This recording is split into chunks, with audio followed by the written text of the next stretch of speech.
Okay, hi, so, for the Kings Stilts part 2, I had made the video and it was too long and it deleted it. So, well, sort of, because it wouldn't let me post it. So I had to delete it. So, I will, I guess, make a new one. Okay, Lord Drone chuckled to himself. He had expected this to happen and was ready with his lie. It was the townsfolk who did it, he said, peering into the steel closet and pretending to be secretly shocked. I've seen them every day, plotting behind the castle walls. A king, they say, should behave like a king and sit with the pomp with dignity on his royal throne. King, they say, should never walk on stilts. It's too bad, your majesty, but you must try to do without them. King Borthram answered with a heartbroken sigh, well, I'll try to do without them, but he couldn't. Day after day, he grew saddle on saddle. For long hours, he'd just sit idly drumming with his fingers on his arms of his throne. Okay, so here's the picture. Him looking very bored. So there's the cats, just sleeping.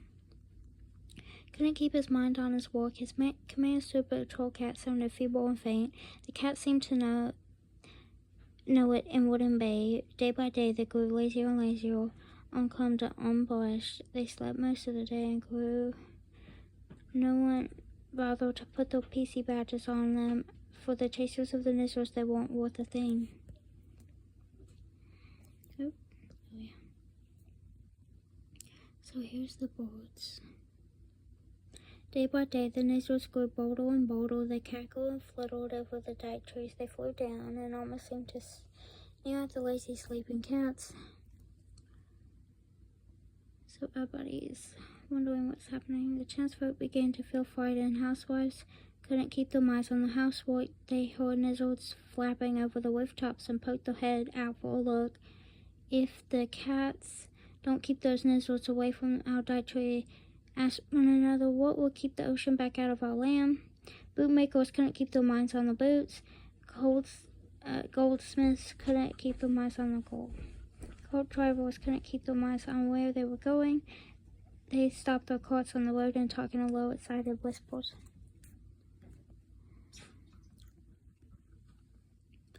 Okay, so there's some people out. Look at those nizzles. Where are the cats? I'll tell you where the cats are. Everywhere, but they shouldn't be, and fast asleep. Something must be wrong with the king. Is something certainly wrong with the king? Only Eric, the page boy, knew what was wrong. Night after night, he tossed in his bed, thinking of Stilts lying deep underground. Finally, one night, he couldn't stand it no longer. Drone or no drone, he would go to the king. At dawn the next day, he leapt out of bed and made straight for the castle. Breathless and panting, he raced through the royal gates and up the broad stairs.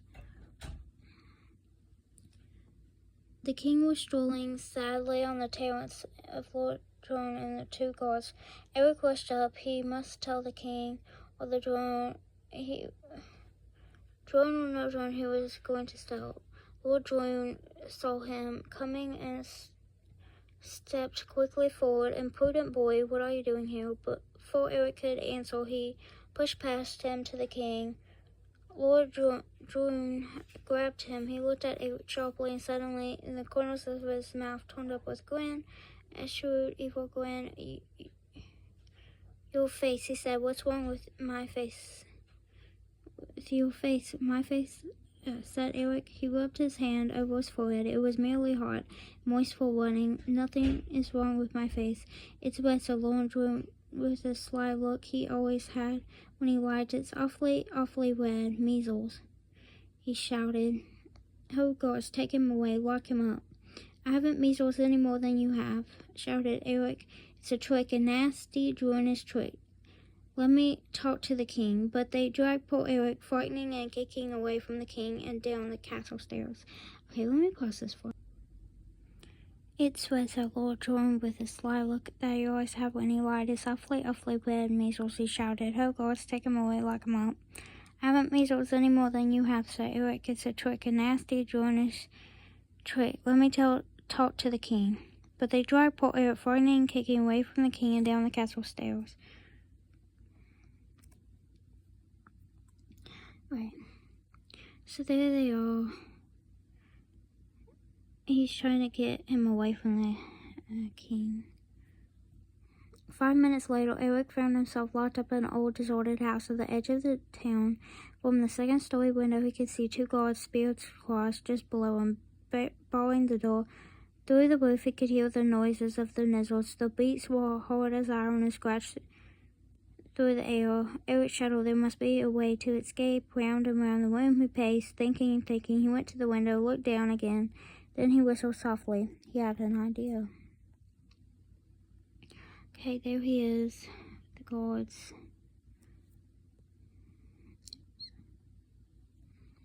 Okay. Very quickly, Eric slipped off his belt. He pushed the end through the buckle and made a lasso. Then he leaned through the window and aimed for spear points. He dropped the loop. It caught. It jerked the belt tighter and tied the quick knot. Look, guards, look, shouted Eric as he jumped up on the window sill. Your spears are all tied together. If the guards had dropped those spears, they could have caught him in a second, but they didn't. They just yelled at each other and yanked and tugged, stupidly trying to get the spears apart. By the time they finally had untied, Eric had sprung to the outside of the window and down the trunk and quietly escaped. Eric ran through the backyards and alleyways to escape the angry guards.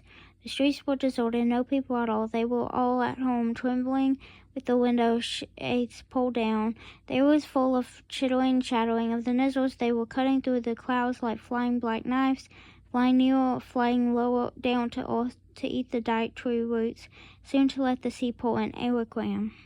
So there they are arguing. Okay. He turned a corner. He stopped and stared with horror. Flowing gently down him was a sloping alley through a trickling stream. Water, he whispered hoarsely. He dripped, and his finger tasted the salt sea water. One dark tree must have already been eaten clean through. Not a second one to lose, said Eric. I must dig up the stilts. There he is with the water. Okay, there's all the boards. Up on the hill at the giant tree, the King's Stilts were buried right in the very thick of the Nizzles. They flapped and screeched about him. They hissed as he dug.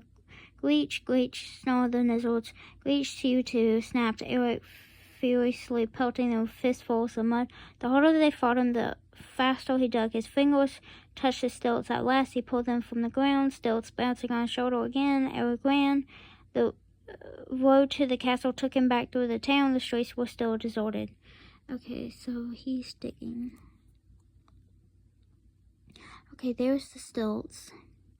Close to the door of the old tailor shop, Eric stopped for an instant to rest. The stilts had begun to hold his shoulder, and the 2 stupid guards, he thought, I wonder where they are. He found out all too soon. From around the corner of his very elbow, suddenly below, the angry voice of Lord Jerome.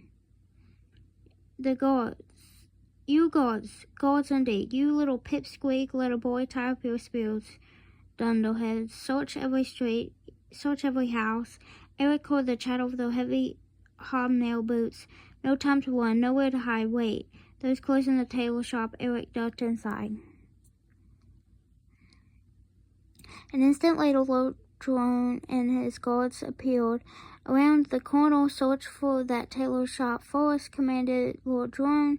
But just as he said this, from out of the shop strode a strange, tall man. There was something very odd about the hang of his robe. His hat was pulled down far over his eyes. Those eyes, muttered Jerome. Have I seen them before? He stepped in front of the tall man, blocking his path. The tallest man went suddenly dry. Are you, he stammered hoarsely. Are you by chance seeking a small boy with no belt? Which way? Shouted the guards. Which way did he go? That way, said Eric, as he nodded toward the sea with the clatter of hobnails, and the 2 guards went off, Lord Jerome sputtering and scolding along behind them. So there he is, disguised. Okay, so there's all the cats. No time to shrink down to the boy again, thought Eric. I'll have to stay a tall man. On to the castle, Eric raced in disguise, over fences, over thickets, over orchards and fields of corn. Everywhere he saw the patrol cats, useless and lame, fast asleep on haystacks, dozing in the trees. Then suddenly, just ahead, he saw the king. He was sitting on a little pile of stones just outside the castle gate. His robe wasn't. There he is, very sad. Plus, his crown wasn't shine. He had deep-set circles around both of his eyes. Your Majesty, your Majesty, shouted Eric as he clattered up behind him. The king paid no attention. Eric leaned down and shouted right into his ear. Very slowly, the king turned his head. Well, sighed King Bertram, and who may you be? I'm Eric, cried Eric. He let down the robe that was covering him, dropped to the ground. The king's own red stilts flashed bright in the sun. Down from the stilts leapt Eric, the page boy. Up on the stilts sprang Bertram the king. He drew a great kingly breath, that first one in weeks. His head shot up high, his chest broadened with the Bertram of Ben, was sturdy, straight, and strong again, a very inch of a king. So here he is on the stilts, and he's giving them to the king. He's happy. Patrol cats, it was the loudest command ever shouted in Ben. The king's voice seemed to roll up from deep within the boots. It echoed in alleys. It rumbled through the hills. From wherever he had wandered, the cats heard the call. They fell in line. They fell in step. They marched ahead 1,000 strong up the hill to the dike trees. They followed Eric and the king. Day cats to the left flank, night cats to the right. Charge, the king shouted. 100,000 nizzles stopped their pecking and sprang to meet the charge. The dike trees shook as the cats roared through the war cry. The sea surface swirled through the wild raging whirlpools.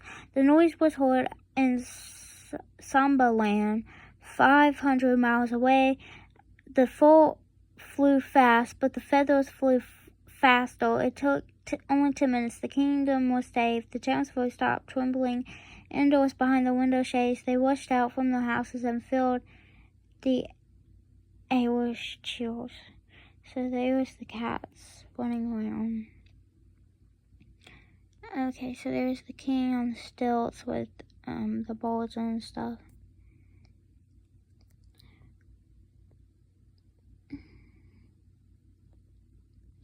Okay, when the king punished Drone in the most fitting way to let him live by himself with a guard of patrol cats in that deserted house with the sign that said measles, and he made him eat nizzles 3 times a day, stew nizzles for breakfast, gold nizzles for lunch, fried nizzles for supper, and every other Thursday they served him nizzled hash. Okay. There's the cats and stuff. Yeah. There they are on stilts. But to Eric the page boy, the king gave a fine and just reward. He ordered the king carpenter to make another pair of stilts, tall stilts, red and flashing, exactly like his own. From then on, every day at 5, they always raced on stilts together. And when they played, they really played. And when they worked, they really worked.